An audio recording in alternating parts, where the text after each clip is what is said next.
Hello बच्चों, मैं शशि आप सबका स्वागत करता हूं शशि कैंपस पटना में।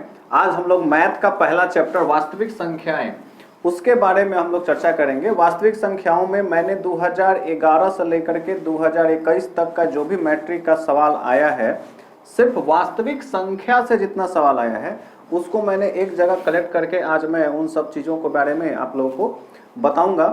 तो शुरू करिए। पहले ऑब्जेक्टिव मैं बताता हूं, ऑब्जेक्टिव का वीडियो हो जाने दीजिए, उसके बाद मैं आपको 2 नंबर का भी प्रश्न, जितना भी तरह का इसका प्रश्न अभी तक विगत 2011 से 2021 तक आया है उन सारे को मैं करवाऊंगा एक एक करके। तो आइए शुरू करते हैं। पहला जो हमारा प्रश्न है, पहला प्रश्न है यूक्लिड विभाजन एल्गोरिदम दो धनात्मक पूर्णांकों के निम्न में से किसे प्रकलित करने की तकनीक है। ये क्वेश्चन 2011 का है। तो हम लोग 2011 से शुरू करेंगे, फिर 12, 13, 14, 15 इस तरह से करते हुए 21 तक जाएंगे। तो पहला प्रश्न है कि जो यूक्लिड विभाजन एल्गोरिदम है वो दो धनात्मक पूर्णांकों के निम्न में किसे प्रकलित करने की तकनीक है। तो देखिए, यूक्लिड विभाजन एल्गोरिदम जो तकनीक है उससे हम लोग एलसीएम नहीं एचसीएफ निकालते हैं। पहला एलसीएम है, दूसरा एचसीएफ है, तीसरा भागफल है और चौथा शेषफल है। तो हम लोग इसका मौसा निकालते हैं। दूसरा क्वेश्चन है किसी धनात्मक पूर्णांक, पूर्णांक समझते हैं ना, पूर्णांक संख्या 0 जितना भी पॉजिटिव और निगेटिव उन सबको मिला देते हैं, उस परिवार को पूर्णांक कहते हैं। तो दो धनात्मक पूर्णांक है ए और बी के लिए ए बी का मौसा और ए बी का लौसा निम्नलिखित में से किसके बराबर होता है। तो आप एक फॉर्मूला पढ़े होंगे कि पहली संख्या गुने दूसरी संख्या बराबर एलसीएम गुने एचसीएफ होता है। तो यहाँ पर हमको एचसीएफ दे दिया है और एलसीएम भी दे दिया है। अब बीच में कह दिया है दोनों का गुना है, तो गुना है तो दूसरे साइड में पहली संख्या गुना दूसरी संख्या होगी। पहली संख्या ए है और दूसरी संख्या बी है, तो ए गुना बी हो जाएगा, इसका आंसर सी हो जाएगा। तीसरा सवाल है कि निम्न में से कौन परिमेय संख्या है। ये सवाल 2011 और 2012 में पूछा है, तो काफी महत्वपूर्ण सवाल है। निम्न में से कौन परिमेय संख्या है। तो आप देखिए कि परिमेय संख्या किसे कहते हैं, जिसे हम लोग P बाई Q के रूप में लिख सकते हैं, जहां Q नॉट इक्वल टू 0 होता है। यानी कि किसी भी संख्या को अंश और हर के रूप में लिख सकते हैं, लेकिन हर कभी भी 0 नहीं होगा, वैसी संख्या परिमेय संख्या कहलाती है। और तो हमको ये देखना है। अच्छा, अपरिमेय संख्या के एक शॉर्टकट मैं आपको बता दूं कि जिस संख्या के ऊपर रूट लग जाए और उसका वैल्यू हम नहीं निकाल सकते हैं, वैसी संख्या अपरिमेय संख्या होती है। बाकी परिमेय संख्या और अपरिमेय का मैंने वीडियो बनाया हूं, आप वहां से देख लें और समझ लें कि परिमेय संख्या और अपरिमेय संख्या क्या होता है। तो आप समझिए, निम्न में से कौन परिमेय संख्या है। तो जिसके ऊपर रूट लग जाएगा और उसका वैल्यू हम नहीं निकाल पाएंगे वो अपरिमेय होगा। यहाँ 3 के ऊपर रूट लगा है और इसका वैल्यू हम नहीं जानते हैं, तो ये आंसर नहीं होगा। अब यहाँ देखिए 4 प्लस यहाँ भी रूट 6 है, तो यहाँ देखिए काट दीजिए, ये भी आंसर नहीं होगा। यानी 6 के ऊपर रूट है, भी आंसर नहीं होगा। अब आइए, यहाँ भी रूट 5 है, 5 का भी वैल्यू हमको नहीं पता है, तो ये भी आंसर नहीं होगा। अब देखिए, किसी को नहीं भी आता है तो क्या करिए कि वहां आप छांटिए, कम से कम 2 क्वेश्चन, 2 जो ऑप्शन है उसको छांट दीजिए। अब आपके पास 2 ऑप्शन बचेगा, तो अगर आप ऑप्शन छांट दीजिएगा तो आंसर आपकी गोद में आके गिर जाएगा। अब देखिए इसमें क्या है, अब यहाँ भी कितना बच्चा को लग रहा है सर इसमें भी तो रूट है। तो ये देखिए रूट 2 से रूट 2 ऊपर वाला कट जाएगा, तो लास्ट में बचेगा क्या, यहाँ बचेगा 2 और 2 एक परिमेय संख्या, उसके ऊपर रूट नहीं है, तो हमारा आंसर जो हो जाएगा वो बी हो जाएगा। ठीक है।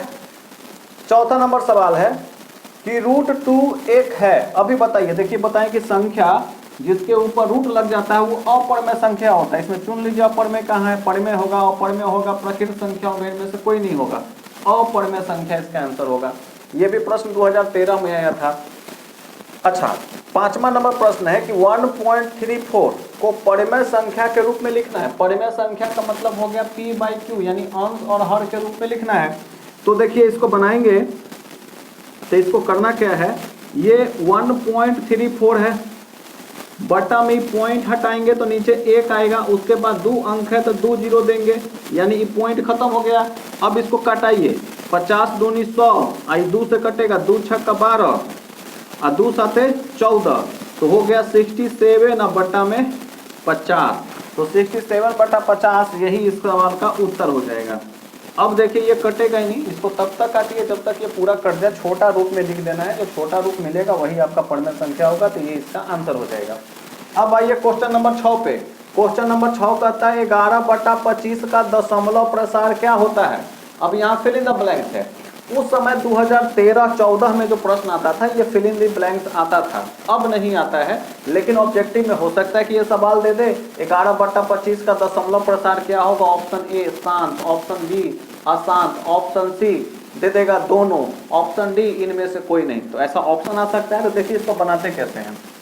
11/25 का दशमलव प्रसार क्या होगा, तो दशमलव प्रसार इसका शांत होगा। अब कहिएगा सर कैसे शांत अशांत कैसे होगा, तो आप समझिए शांत होने के लिए क्या होता है, एक फॉर्मूला है कि P/2 का पावर n गुने 5 का पावर m होना चाहिए, जहां P क्या होता है, P होता है पूर्णांक संख्या, P होता है पूर्णांक संख्या, m और n के जगह पर 0, 1, 2, 3 ये अनंत तक की संख्याएं हो सकती हैं। जो भी अंश बटा हर के रूप में लिखा हुआ अगर इसको फॉलो करेगा, अंश बटा हर को फॉलो करेगा इस नियम को, तो वो शांत होगा।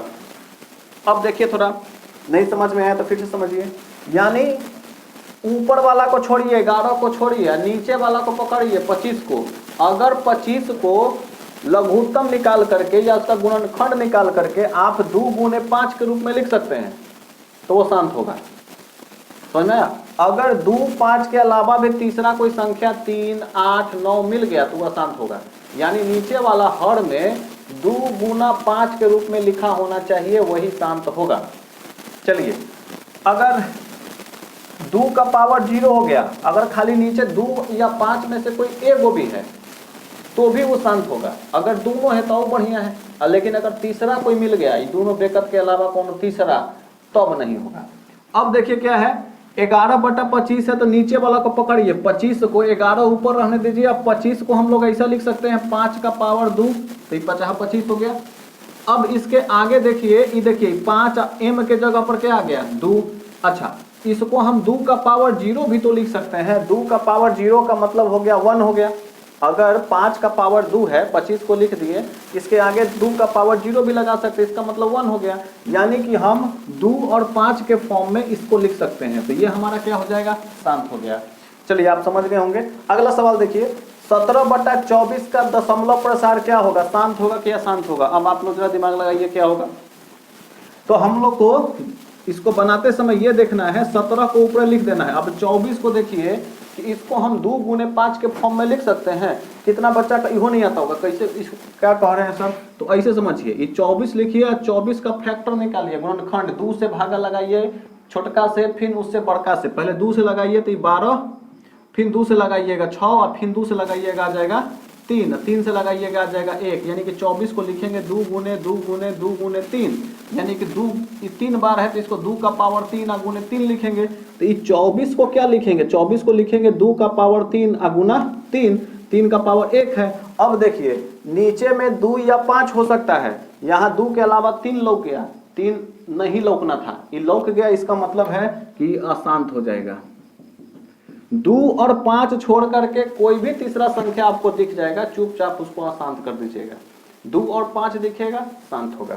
या एक वो अकेले खाली 2 लौकेगा, शांत, एक वो अकेले 5 लौकेगा, वो शांत, लेकिन 2 के अलावा तीसरा आ गया, अशांत होगा। चलिए आगे 8वां नंबर सवाल देखिए, ये 2015 में आया है। ये सवाल क्या कहता है, परिमेय संख्या 2 का पावर 3 बटा में 2 का पावर 3 गुने 5 का पावर 2 का दशमलव प्रसार क्या होगा। अब जरा देखिए, ऊपर वाला को हटाइए, ऊपर वाला गोली मारिए, ऊपर वाला का जोड़ते नहीं है इसमें। क्या नीचे वाला 2 गुने 5 लौक रहा है, हाँ लौक रहा है, बस चुपचाप इसको लिख दीजिए, शांत हो गई। कुछ दिमाग लगाने के नहीं, कितना करेगा कि 2 का पावर 3 और 2 का पावर 3 काट दिए, काट देगा 1/5 का पावर 2 करके ताकेगा कि क्या हो गया, अब ला जाएगा। अब क्या करना है आपको, सीधे ऊपर को कोई छेड़छाड़ छूछा नहीं करना। नीचे देखिए 2 का पावर 3 और यहाँ 5 का पावर 2 व 5 लौका, शांत, बस इतने समझिए। अब आइए 9वां क्वेश्चन, 2 परिमेय संख्याओं के बीच कितनी परिमेय संख्याएं हो सकती हैं।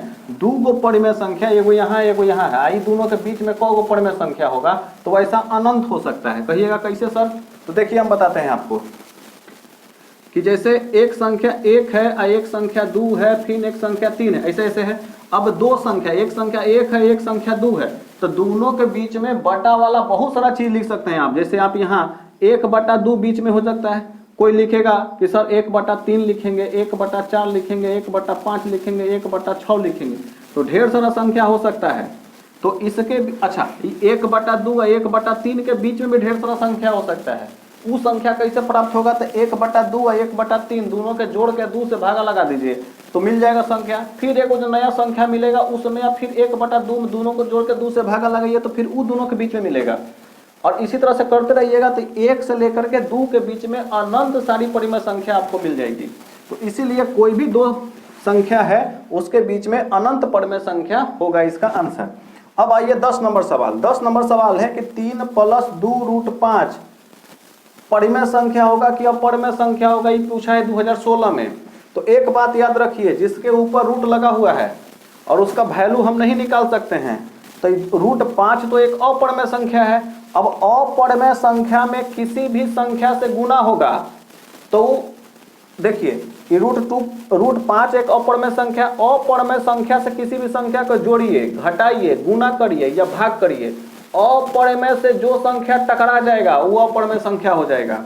इसका मतलब कि 2 का गुना अगर √5 में हुआ है तो 2 गुना √5 ये अकेले अपरिमेय संख्या हो गया। और अपरिमेय संख्या को में 3 जोड़ दीजिएगा तो वो भी अपरिमेय संख्या हो जाएगा। तो ये पूरा का पूरा जो है ये संख्या 3 + √5 ये पूरा का पूरा क्या हो जाएगा? अपरिमेय संख्या हो जाएगा। अपरिमेय संख्या है, समझ में आया? अगर एक वो अपरिमेय संख्या दिख गया उससे जो टकरा जाएगा वो अपरिमेय हो जाएगा। ठीक, तो अपरिमेय। नीचे वाला देखिए √15 अब बटा में √3 है, या इसे कहिए कि 15/3 दोनों के ऊपर रूट लगा हुआ है। तो एक ही बात है, अगर देखिए अगर रूट से इसको नहीं निकाल सकते हैं तो वो अपरिमेय होगा। 15 को रूट से निकाल करके वैल्यू लिख दीजिएगा नहीं, 3 को निकाल कर लिख दीजिएगा नहीं, तो दोनों रूट में फंसा हुआ है तो ये अपरिमेय संख्या हो जाएगा। काट कूट करने का जरूरत नहीं है। अब कितना बच्चा कहेगा, दिमाग लगाएगा कि 3 से काट देंगे सर 5, अब 5 रूट में फंस गया तो वैसे ही बनेगा कि अपरिमेय। अब कोई काट दिया 5 हो गया, रूट के अंदर फंस गया है तो 5 का वैल्यू नहीं निकाल सकते, रूट चढ़ा हुआ है तो वो अपरिमेय संख्या हो जाएगा। चलिए आप क्या करिए कि पहले इसका स्क्रीनशॉट ले लीजिए, फिर आगे का सवाल मैं आपको हल करवाता हूं। हाँ तो बच्चों आप लोगों ने स्क्रीनशॉट ले लिया होगा। अब देखिए आगे मैंने सवाल लिखा है, क्वेश्चन नंबर 12 है कि निम्न में से कौन अलग है? निम्न में से कौन अलग है? ऑप्शन दिया है 3/5, 16/4, √2/5, 25/9। तो यहाँ आप देखिएगा 3/5 अंश हर के रूप में लिखा, ये परिमेय संख्या है। 16/4 भी परिमेय संख्या है, रूट लग गया है ये अपरिमेय संख्या है। √2/5 ये अपरिमेय संख्या, ये भी परिमेय संख्या है। तो हमसे अलग पूछा है तो ये अपरिमेय संख्या है, बाकी तीनों परिमेय संख्या है, तीनों एक जैसा है और ये जो है अपरिमेय संख्या है।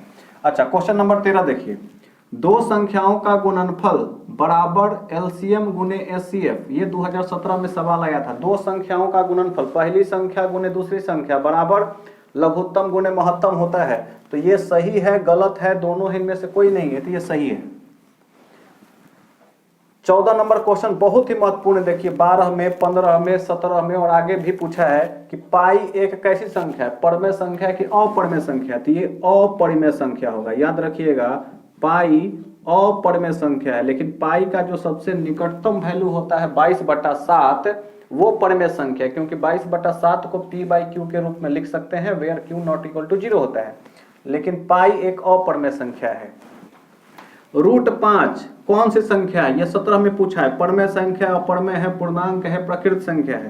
तो √5 एक अपरिमेय संख्या, रूट लग गया, रूट का वैल्यू नहीं निकालेंगे तो ये अपरिमेय संख्या हो जाएगा। देखिए 16 नंबर सवाल पूछा है कि 0.2323232323 को परिमेय संख्या के रूप में बदलना है। तो देखिए एक शॉर्टकट तरीका समझिए, अगर हमको इसको परिमेय संख्या के रूप में यानी अंश बटा हर के रूप में लिखना है तो आप यहाँ देखिए जो 23 लिखा हुआ है 23 उसके ऊपर बार है, इसका मतलब ये होता है कि इसके बाद भी 2 3 2 3 2 3 2 3 2 3 और ये अनंत तक इसका रिपीटिंग है। तो इसको अगर परिमेय संख्या के रूप में लिखना है तो आपको एक काम करना है, जिस संख्या के ऊपर रेकरिंग लगा हुआ है तो उसको पहले लिख दीजिए। यहाँ 23 के ऊपर लिखा हुआ है तो यहाँ 23 लिख दीजिए और बटा में जितना संख्या के ऊपर है उतना 9 उतारिए, यानी कि 2 के ऊपर रेकरिंग है, 2 के लिए नीचे एगो 9 लिखिए और 3 के लिए फिर नीचे एक 9 लिखिए। अगर ये कटता है ऊपर नीचे तो काट दीजिए, वो आंसर हो जाएगा। यहाँ पे नहीं कट रहा है तो यही इसका आंसर हो जाएगा 23/99। मतलब देखिए कितना आसान है, दशमलव के बाद जितना अंक के ऊपर रेकरिंग रहेगा उस संख्या को 23 पे है तो 23 लिख दीजिए बटा 99। अगर यहाँ 3 संख्या रहता, अगर मान लीजिए 2 3 4 रहता तो ऊपर में लिखते 2 3 4 और नीचे लिखते 9 9 9, 3 को 9 लिखते और आंसर हो जाता। 17 नंबर क्वेश्चन है, सबसे छोटी अभाज्य संख्या कौन है? अच्छा, एक बात आता है कि अभाज्य संख्या क्या है। अभाज्य संख्या वैसी संख्या को कहते हैं जो 1 से और खुद से कटे, अन्य किसी भी संख्या से नहीं कटे, वैसी संख्या को हम लोग अभाज्य संख्या कहते हैं। और चूंकि सबसे छोटा पूछा है तो सबसे छोटा 2 ऐसा संख्या है जो 1 से भी कटता है और खुद से भी कटता है, तो सबसे छोटा अभाज्य संख्या 2 है। 18 नंबर क्वेश्चन कह रहा है कि यदि प्रथम 13,986 अभाज्य संख्याओं का योग n है तो n हमेशा भाज्य होगा। किससे होगा? 6 से कटेगा, 4 से कटेगा, 8 से कटेगा, इनमें से कोई नहीं कटेगा। तो सिंपल कुछ नहीं करना था, ये 13,986 को आपको 6 से भागा लगाना है, 4 से लगाना है, 8 से लगाना है और देखिएगा कि किससे ये पूरा पूरा भागा लग जाता है। तो ये 6 से आप भागा लगाइएगा तो 6 से ये पूरा पूरा कट जाएगा, 4 से लगाइएगा दशमलव में आएगा, 8 से लगाइएगा दशमलव में आएगा, इसलिए इसका आंसर 6 होगा। अब आइए क्वेश्चन नंबर 19 पे, देखिए बहुत ही तगड़ा क्वेश्चन है। 10 का पावर 2y बराबर 25, तो 10 का पावर -y किसके बराबर है? 1/5, 1/50, 1/625, 1/5। आप इसको एक बार बनाइएगा अपनी कॉपी में कि कैसे बनता है। मैं आपको बता दूं तो यहाँ पे तो जगह कम है, लेकिन देखिए यहाँ पे मैं आपको बताता हूँ थोड़ा सा जगह में।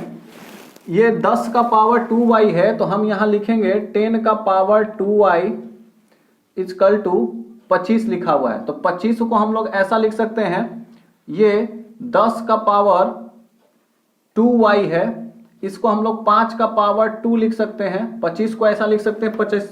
अब देखिए यहाँ का पावर ये 2 के साथ गुना है, बराबर के दूसरा तरफ जाएगा तो 5 के पावर 2/2 हो जाएगा, 2 से 2 कट गया 1, यहां बच गया 10 का power y equal to 5 power में 1। अब हमको देखिए क्या निकालना है, 10 का पावर -y। अगर आप यहां पर माइनस देते हैं तो यहां पे भी माइनस देना पड़ेगा और वहां माइनस दे दिए तो 10 का पावर -y इक्वल टू 1/5 होगा। ये 5 का पावर -1 है, 1 के नीचे लिख दीजिएगा तो वैल्यू पॉजिटिव हो जाएगा, यानी कि पावर पॉजिटिव हो जाएगा, 5 का पावर 1 हो जाएगा। 5 का पावर 1 का मतलब 1/5, तो 10 के पावर -y का वैल्यू 1/5 आया। अब देखिए 20 नंबर सवाल, यो देखिए बहुत गर्दा सवाल है। सवाल है 2018 में तो लड़का कहीं पसीना छोड़ा दिया होगा ये क्वेश्चन। x बराबर √7 + 4√3, तो x + 1/x का वैल्यू क्या होगा 2018 में पूछा है। ऑप्शन 4 3 2 1 दिया है। तो देखिए इसको बनाएंगे कैसे। इसको बनाने के लिए देखिए यहाँ कैसे बनाएंगे, हम यहाँ पे सोल्व कर रहे हैं। सबसे पहले देखिए 7 को हम ऐसे लिख सकते हैं 4 + 3, 7 हो गया। अब +4√3, ये पहले से है, 4√3 को हम उतार दिया, ऊपर लगा हुआ है रूट, ऊपर लगा दिए रूट। अब रूट लग गया, इसको देखिएगा 4 को हम लिख सकते हैं 2 का होल स्क्वायर, अब +3 को लिख सकते हैं √3 का होल स्क्वायर, अब +4√3, ऊपर पहले से रूट है तो पहले से रूट दे दिए। अब देखिए ये फार्मूला के रूप में टूट गया, a + b के होल स्क्वायर के रूप में। a बराबर 2 है और b बराबर √3 है, इसका होल स्क्वायर, और ऊपर में रूट है, स्क्वायर से रूट हट गया। ये हम निकाले हैं किसका वैल्यू, x बराबर, ये x बराबर लिखा हुआ, यहाँ x छूट गया है, तो x बराबर जो हो गया आ गया मेरा 2 + √3। x का वैल्यू मेरा एगो x का वैल्यू निकल गया। अब अगर 1/x हमको निकालना है तो आप यहां पर ऐसे निकालिए, 1/x अगर निकालिएगा तो इसको लिखिएगा ऐसे 1/2 + √3, 1/2 + √3 है, इसका कर दीजिए परमयीकरण। परमयीकरण में क्या होता है कि नीचे प्लस है तो ऊपर में माइनस से गुना हो जाएगा, तो यहां पर लिखाएगा 2 - √3 अब बटा में 2 - √3, ऊपर का ऊपर गुना, नीचे का नीचे गुना, ऊपर का 1 में गुना हो जाएगा तो आएगा 2 - √3 वह आएगा, और नीचे का नीचे गुना होगा, 2 का गुना 2 में और √3 का गुना √3 में, ये a minus B a plus B के फार्मूला पे टूटेगा। तो फार्मूला होता है a square minus B square, a square यानी कि 2 का स्क्वायर और b स्क्वायर मतलब √3 का स्क्वायर। अब ऊपर देखिए 2 माइनस √3 या नीचे आ गया 4 माइनस 3, 4 माइनस 3 का मतलब कितना हो गया 1, तो यानी कि 2 माइनस √3 बटा में 1, यानी कि 1/x का वैल्यू आ गया 2 माइनस √3 और हमको निकालना था x प्लस 1/x, x का वैल्यू आ गया 2 प्लस √3 और 1/x का वैल्यू आ गया 2 माइनस √3। अब दोनों को जोड़ देंगे, दोनों को जोड़िएगा तो देखिए क्या होगा, x अब प्लस x का वैल्यू आ गया है 2 प्लस √3 और 1/x का वैल्यू आ गया 2 माइनस √3। अभी √3 से √3 कट गया, 2 और 2 मिलकर कितना हो गया 4, तो इसका उत्तर हो जाएगा 4। देखिए इतना जबरदस्त क्वेश्चन था, 1 नंबरिया में पूछा था, ये 2 नंबर का सवाल।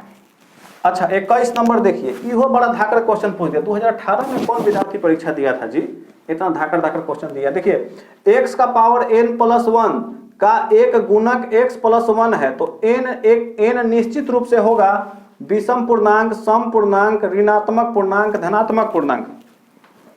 देखिए x का पावर n प्लस 1 का एक गुणज x प्लस 1 है। गुणज का मतलब क्या हुआ कि अगर मान लीजिए कि हम 6 लिख रहे हैं तो 6 का मतलब हो गया 2 गुना 3, तो 6 2 से भी कटेगा और 3 से भी कटेगा।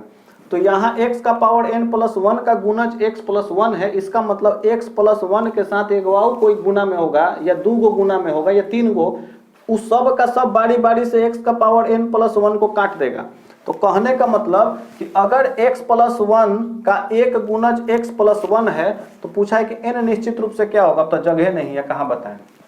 तो हम एक काम करते हैं, उसको मिटा देते हैं, चाहे यहीं पर बता देते हैं, यहीं पर हट जाएगा। यहाँ पे देखिए बनाते हैं, अगर ये x का पावर n प्लस 1 का गुणज x प्लस 1 है, इसका मतलब है कि x का power n plus 1 x plus 1 से कटेगा, इससे कटेगा। मतलब हम क्या समझा रहे हैं आपको कि जैसे मान लीजिए कि एग्जांपल कि 6 को 2 गुना 3 लिखते हैं, तो 6 जो है आपका 2 से भी कटेगा और 3 से भी कटेगा। इसका मतलब इसका गुणज अगर ये है तो x प्लस 1 x का पावर n प्लस 1 को काट देगा। अगर ये काटता है तो देखिए, अगर हम यहां पर n का वैल्यू अगर हम अपने मन से अगर n का वैल्यू 1 पुट कर ले तो 1 पुट कर लेंगे तो क्या आएगा, x का पावर 1 अब प्लस 1 अब बटा में x प्लस 1, यानी x प्लस 1 से x प्लस 1 कट गया। कब? जब हम n का वैल्यू 1 रखे हैं। जब हम n का वैल्यू 2 रखेंगे तो क्या होगा, x का पावर 2 प्लस 1 अब बटा में x प्लस 1, अब ऊपर से नीचे नहीं कटेगा। अच्छा अगर हम n कहाँ लिखे जी, तो बड़ा जगह कम है, तो समझिए अगर हम n बराबर अगर 3 ले ले तब क्या होगा, n यहीं पर नीचवा लिखते तो ज्यादा समझ में आता। रुकिए ये हटाने दीजिए जगह, ये बाद में लिख देंगे। यहाँ ई वाला डी वाला ऑप्शन था अपरिमेय संख्या, यहाँ लिख देते हैं। अब देखिए n बराबर अगर हम 3 लेंगे तब क्या होगा, n बराबर 3 लेंगे तो एक n का पावर 3 रखना होगा, यानी x का पावर 3 प्लस 1 बटा में x प्लस 1। अब ऊपर वाला फार्मूला के रूप में आ गया है a क्यू प्लस बी का whole cube. a cube plus B cube का फार्मूला क्या होता है, a cube plus B cube का फार्मूला होता है a प्लस बी का होल क्यूब, यानी x प्लस 1 का होल क्यूब। उसके बाद हो जाएगा आपका माइनस 3ab, तो 3ab का मतलब 3x a के जगह x a के जगह 1 यानी कि 3x इंटू में हो जाएगा x प्लस 1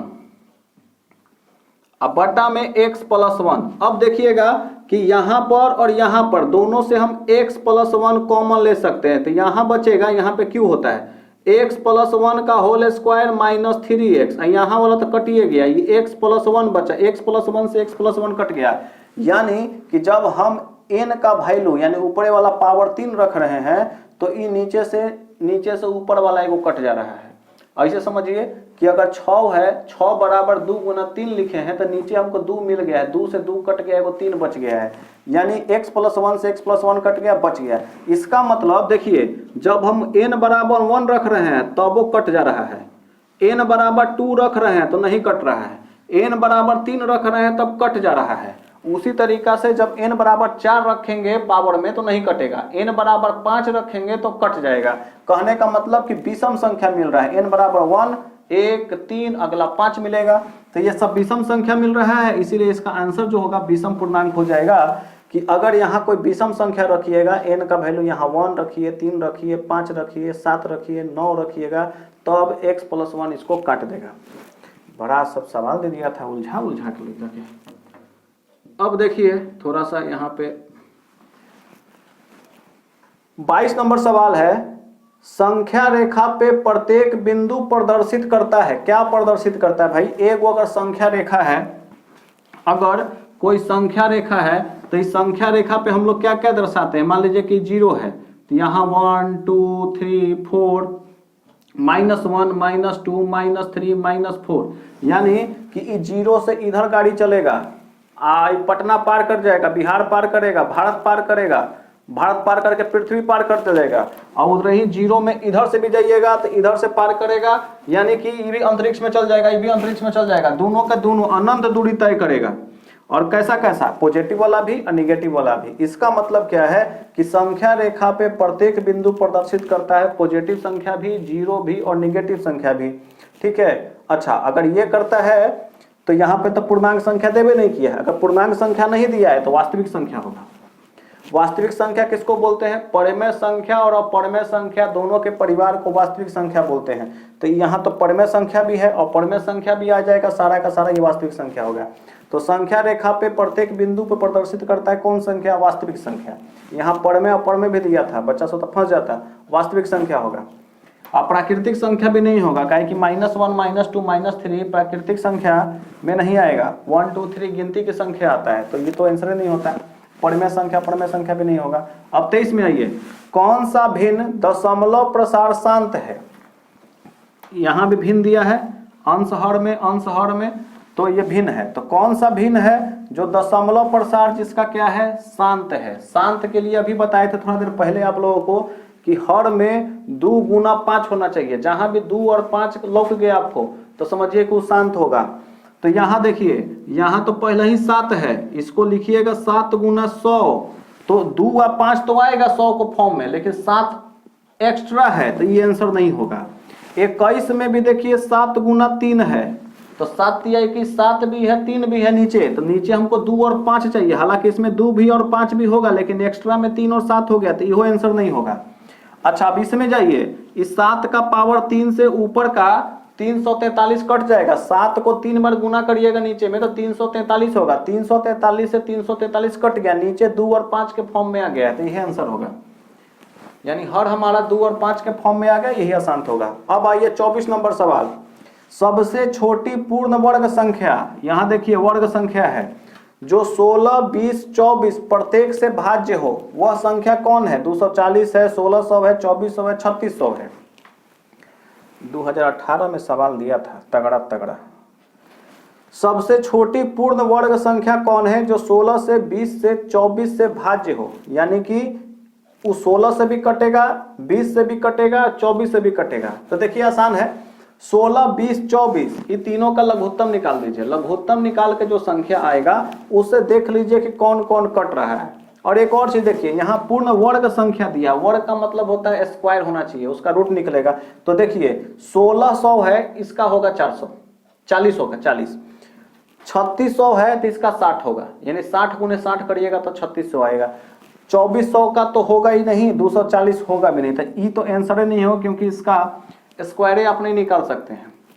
1600 और 3600 में से कोई एक आंसर होगा। तो आप क्या करिए, इसका लघुत्तम निकालिए। अगर 16, 20 और 24 का लघुत्तम निकालिएगा तो 2, 8, 10, 12, 2 से लगाइएगा 4, 5, 6, फिर 2, 5, 3, तो गुना कर दीजिएगा, दूनी का 4, 4 दूनी 8, 8 दूनी 16, 16 25 80, 80 तिया 240, तो लघुत्तम आता है 240। तो 240 में देखिए 1600 से भागा लगाइएगा तो 240 से 1600 नहीं कटेगा, हाँ 3600 कट जाएगा। तो मिल गया आंसर कि 16, 20, 24 सबसे लगेगा, लघुत्तम निकालिए 240 है, 240 से खाली 3600 कटता है तो हमारा 3600 आंसर हो जाएगा। अब आइए 25 नंबर सवाल, 6x² तथा 12xy का महत्तम समावर्तक क्या है? महत्तम समावर्तक यानी कि HCF निकालना है, और HCF बोलते हैं किसको? हाईएस्ट कॉमन फैक्टर, यानी कि दोनों में जो सबसे बड़का कॉमन होगा वही हमारा आंसर होगा। तो देखिए 12 को हम ऐसे लिख सकते हैं 2 गुने 6 और फिर ये xy है। अब देखिए यहाँ पर 6 है, यहाँ भी 6 है, तो 6 तो निकल गया। यहाँ पर 2 गो x है, यहाँ 1 गो x है, तो दोनों में से 1 गो x निकलेगा। यहाँ भी y है, यहाँ भी y है, 1 गो y निकल गया। 6xy देखिए कहाँ है इसमें, तो डी नंबर आंसर है, और हमारा डी नंबर आंसर हो जाएगा।